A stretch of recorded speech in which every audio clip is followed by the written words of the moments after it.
You carry a weight so heavy you no longer see things clearly. It's been with you for so long that it has become part of your shadow, an invisible burden that presses down on your chest every moment you breathe. You don't remember when you picked it up or why you thought you could bear it, but you hold on, you clutch it tight as if releasing it would tear you apart. Because sometimes pain feels like the only thing that keeps you alive. You tell yourself you are strong for enduring, that this weight is your proof, that you survived what was meant to break you. Maybe you think you need this pain, that it will teach you something important, or that by holding on, you are honoring your own history. You mistake holding on for bravery. But holding on is not bravery. It is a slow, brutal erosion of your soul. There's a whisper inside you, a voice barely audible beneath the noise of your suffering, telling you that it's time to let go. But letting go feels like surrender, like giving up the fight, like losing control of something you think defines you. So you resist, you cling, you stay chained to what hurts you because it's familiar, because it's safe in a twisted way, because the unknown seems far more terrifying. But this is where Epictetus cuts through the noise with piercing clarity. Some things are up to us, and some things are not. This isn't just a philosophical truism, it is a lifeline, a compass pointing you toward freedom. You are wasting your precious energy trying to control the uncontrollable. You are fighting battles you were never meant to fight. And in this endless war against the unchangeable, you lose yourself. You lose peace. You lose meaning. Detachment is not about turning your back on pain or responsibility. It's not cold indifference. It is an act of profound courage, the courage to see clearly what is within your power to change and what lies beyond your reach. It is the refusal to bleed over wounds that cannot heal because the cure lies not in grasping tighter, but in release.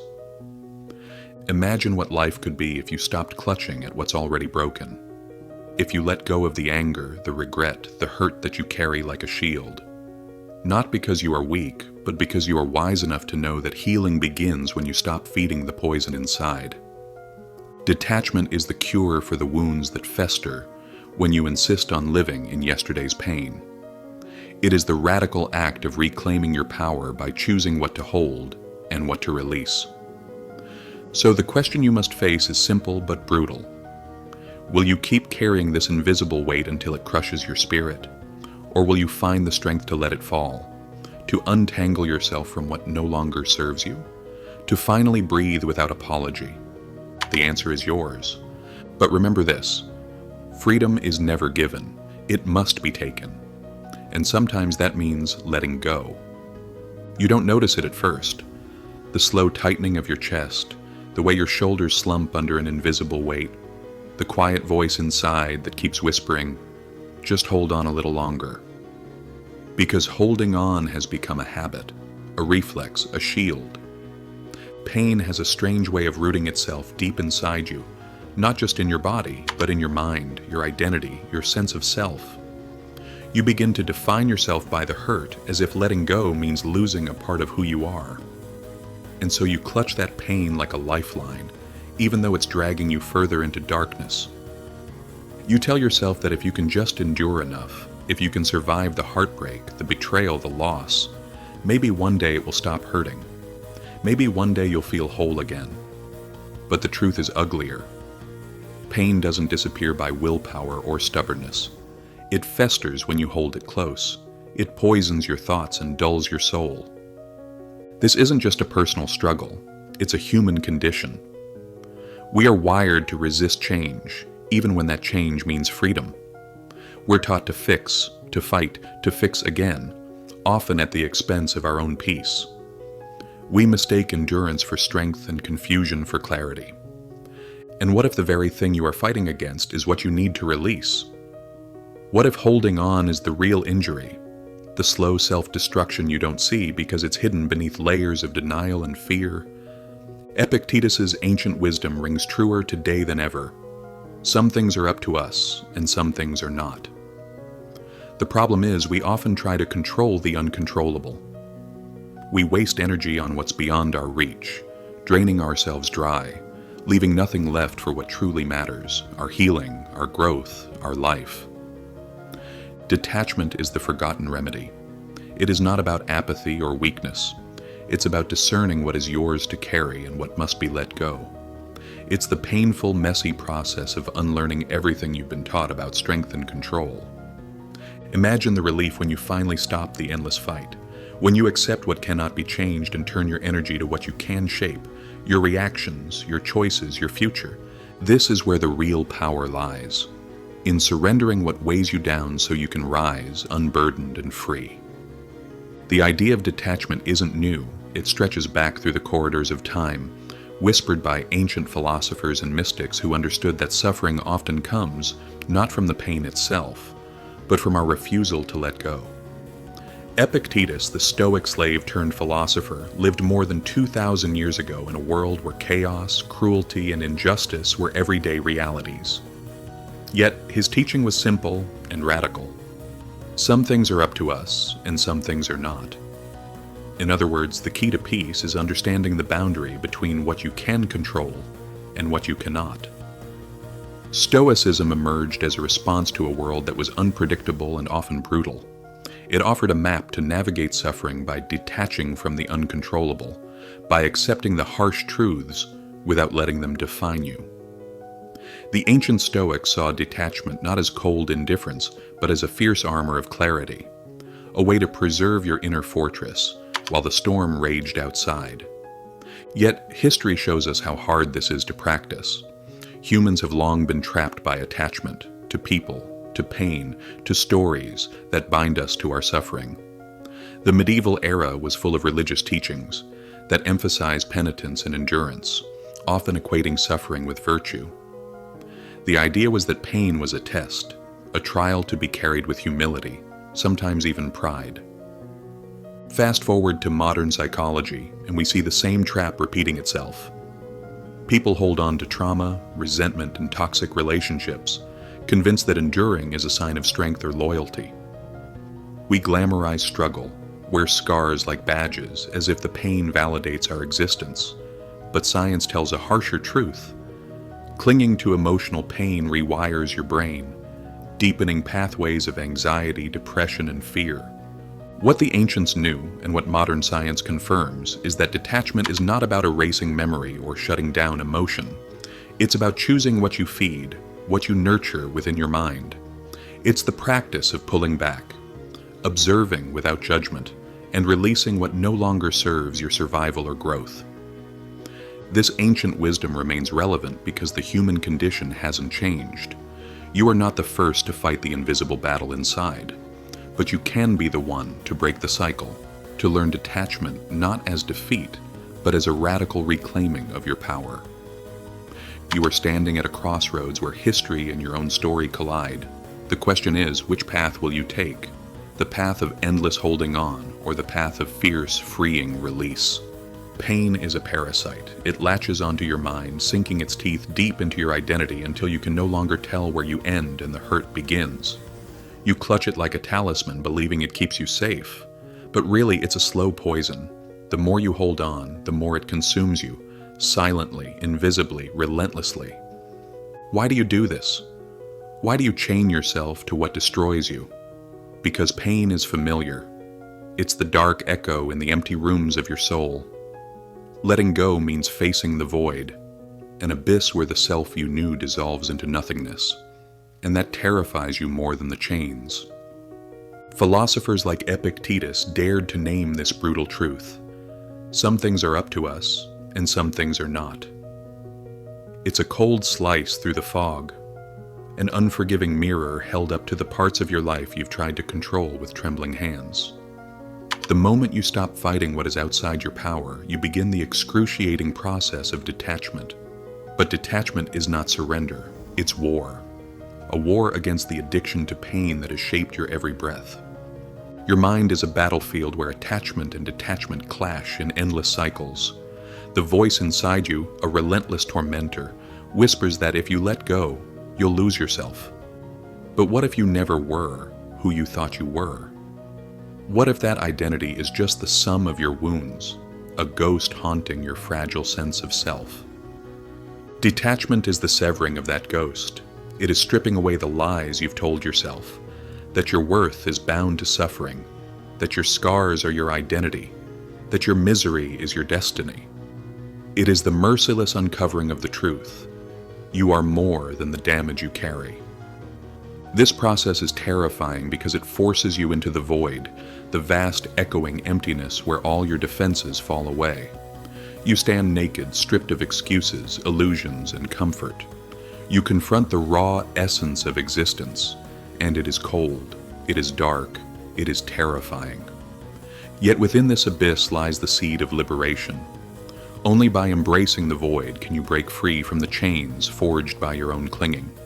Only by surrendering your desperate grasp can you reclaim your power. Detachment is not a gentle act. It demands that you face the parts of yourself you have hidden away, the rage, the grief, the fear. It demands you witness your own darkness without flinching. And in doing so, you find a terrible strength. A strength born not from control, but from acceptance. Not from safety, but from courage. You are not your pain. You are not the scars carved into your mind by years of torment. You are the silent observer beneath it all, the unyielding core that remains when the noise fades. And detachment is the path back to that core. But it will ask everything from you. Your illusions, your attachments, your false sense of security. It will strip you down to the bone. And if you have the courage to walk through that fire, you will emerge unbreakable. Look around. Everywhere you turn, you see people clutching their pain like a lifeline, addicted to the very wounds that bleed them dry. Social media feeds flood with curated snapshots of misery disguised as authenticity, anguished selfies, confessional posts, endless loops of heartbreak stories. The world has become a gallery of suffering, a stage where pain is performed and worshipped. But what if this isn't healing? What if this mass fixation on pain is another form of captivity? A digital echo chamber where detachment is the forbidden escape? Modern life offers countless distractions, yet it traps us in relentless cycles of emotional addiction. You scroll endlessly, numbing the void with dopamine hits from likes and comments. You repeat the same toxic patterns, unable to break free because the pain has become your identity. The only story you know how to tell. Detachment in this context becomes an act of rebellion. It's stepping out of the digital theater of suffering and choosing silence over noise. Choosing to break the habit of feeding your wounds with constant attention. Because every time you dive back into that cycle, you tighten the chains around your own soul. Look at the culture of victimhood and trauma that dominates conversations. People wear their pain as a badge of honor, as if it justifies their existence. But that badge is a trap. It turns wounds into weapons, not against injustice, but against your own chance for peace. You become addicted to outrage, to grief, to the anger that fuels your suffering. And the harder you cling, the more your life shrinks to the size of your wounds.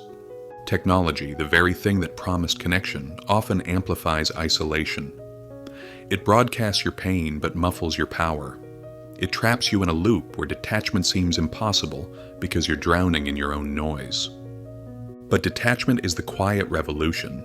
It's stepping back, unplugging, and confronting the raw truth that some things are beyond your control. It's learning to sit with discomfort without grabbing for distractions. It's understanding that pain doesn't have to own you. This modern paradox, being more connected yet profoundly disconnected, makes detachment both more difficult and more necessary than ever. To detach is to reclaim your mind from the endless barrage of external inputs and internal chaos. Detachment frees you from the performance of pain and the addiction to suffering. It's the radical act of choosing your own peace over the endless consumption of chaos. It's breaking the cycle, rewriting the narrative, and refusing to let what hurts you define your entire existence. The cure to holding on to what's hurting you isn't more noise, more explanation, or more attention. It's silence, it's space, it's stepping away to find yourself again in the quiet. But the world will fight you. It profits from your pain. It demands your attention, your outrage, your exhaustion. Are you willing to fight back, to detach, to break free? Because only when you do can you begin to heal. You've been holding on for so long that the weight has become part of you. The pain you carry, the memories you replay, the grudges you nurse, they feel like extensions of your own flesh. But what if that weight isn't yours to carry? What if you've been imprisoning yourself in a cell of your own making? Look closely. What do you gain by clutching these chains? Comfort? Control? Or just the illusion of both? Because pain, as familiar as it is a cage, and every moment you refuse to let go, you tighten the bars around your soul. The same wounds you believe protect you are the ones that bleed you dry. You think detaching means giving up. You think it means coldness, abandonment, or denial. But that's a lie whispered by fear. Fear convinces you that if you release the pain, you'll be lost. That if you let go, you'll be empty, forgotten, unworthy. Detachment is not about losing. It's about gaining. Gaining clarity, peace, and strength. It's the brutal honesty of admitting some things aren't yours to fix, aren't yours to carry, and aren't yours to define your existence. It's the courage to face the void and realize you don't have to fill it with old scars. You cannot control the past, the actions of others, or the chaos that life throws at you. You can only control your response. This is the bitter pill, the terrifying freedom, the boundary between victimhood and empowerment. Stop pretending that holding on is a sign of strength. It's exhaustion, it's decay, it's the slow erosion of your spirit.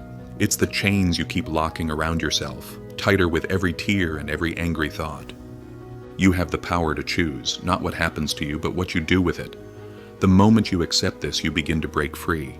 You start rewriting the narrative, no longer as a prisoner of pain, but as the architect of your healing. But it won't be easy. Your mind will resist. Old wounds will scream. The familiar pain will claw at you, desperate to keep you in its grip. That's how addiction to suffering works. It convinces you it's all you have left. It's the dark lullaby that sings you to sleep while slowly killing your hope. But you are more than your pain. You are more than your history. You are the force that decides what to carry and what to leave behind. You are the only one with the keys to your own prison. Detachment is the declaration of that power. It's the refusal to be defined by what breaks you. It's the courage to say, "This is not mine to hold." No one can give you permission to let go. No one can do it for you. The moment you realize that, the prison door begins to creak open. The freedom you crave is waiting just beyond the threshold. You owe it to yourself to step through, to shed the burdens that suffocate your growth, to reclaim the space in your mind and heart that pain has occupied for too long. Detachment is your war cry, your rebellion against the invisible chains, your first step toward freedom. So choose now. Will you keep holding on and sinking, or will you release and rise? The choice is yours. You've reached the edge, the place where the darkness meets the light, where the pain you once clung to becomes a question rather than an answer. This is the moment of truth, the final revelation. You've spent years, maybe decades, carrying burdens that were never yours to bear. You've woven a tapestry of hurt and resentment so tight around your heart that you can barely remember who you were before the wounds. But here in this raw silence, something cracks open. Detachment is not a destination. It's a process, a fierce, painful unlearning of everything you thought defined you. It's the slow unraveling of the story that pain wrote for you, the story that whispered you were broken, unlovable, and unworthy. But what if that story was a lie? What if you were never meant to be the prisoner of your past? What if the chains you feel are nothing more than shadows cast by fear and habit? You have the power to reclaim your narrative, to rewrite the script with a pen forged from resilience and clarity.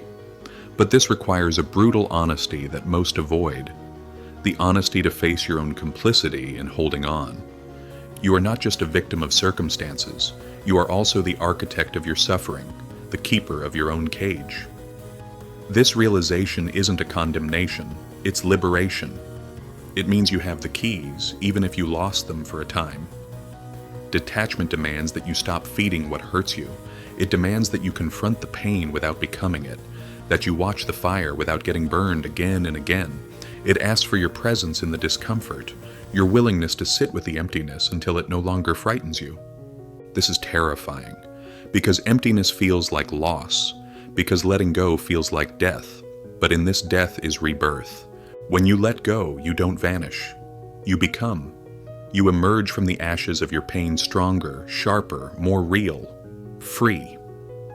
The final revelation is this: you are not your suffering.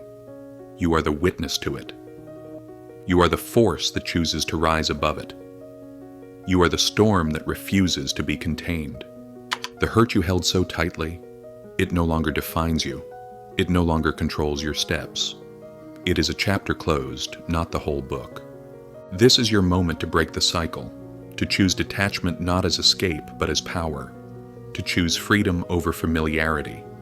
You may tremble, you may fall, but every fall is proof you are trying, proof you are alive. So stand up, face the mirror, look yourself in the eye and say, "I release you."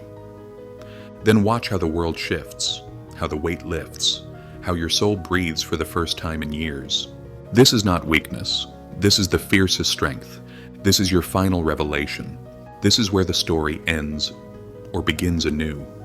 The point where you stand at the crossroads of your own making, staring down the ghost you've carried, the wounds you've tended, the chains you've worn like armor. The dramatic conclusion is not a fairy tale with a neat bow. It is raw, unyielding, and brutally honest. Because detachment is no gentle letting go. It is a violent revolution inside your mind and soul. It is the moment you burn what no longer serves you. Memories, grudges, toxic attachments, until nothing remains but ashes. And from those ashes, something else can rise. It won't be comfortable. It won't be easy. The familiar voices will scream louder than ever. The siren call of your old pain will tempt you to return, to grasp again what you swore to release. But you know better now.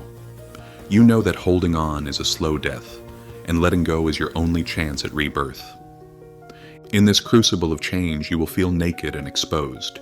You will face your own reflection, stripped of all the stories you've told yourself. But that reflection is not empty. It is full of potential, of raw power waiting to be claimed. You will stumble. You will question. You will doubt your own strength. But every step away from the past is a step toward freedom. Every moment you choose detachment, you reclaim your life. Remember this. Detachment does not mean forgetting. It does not mean erasing your history or pretending the pain never happened. It means choosing not to be defined by it. It means owning your scars without letting them dictate your future. You are the alchemist of your own soul. The fire you walk through will forge a new self, sharper, stronger, more whole. You will no longer be the victim of your own attachments, but the master of your own destiny. So when the darkness tries to pull you back, when the weight of what you're letting go threatens to crush you, stand tall. Breathe deep. Remember who you are beyond the pain. You are not the chains that bind you. You are the force that breaks them. And this time you will not apologize for it.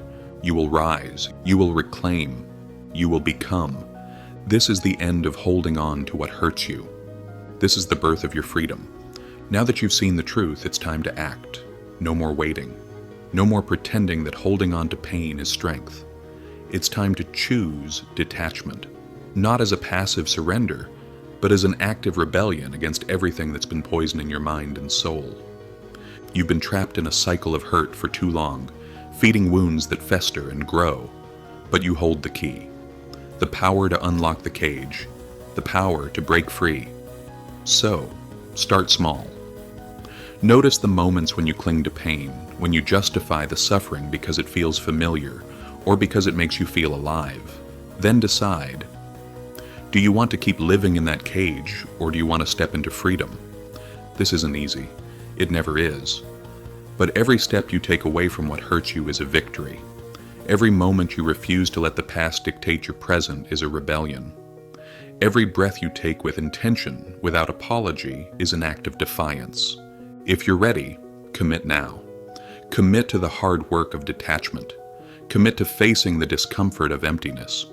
Commit to embracing the unknown. And remember, you are not alone.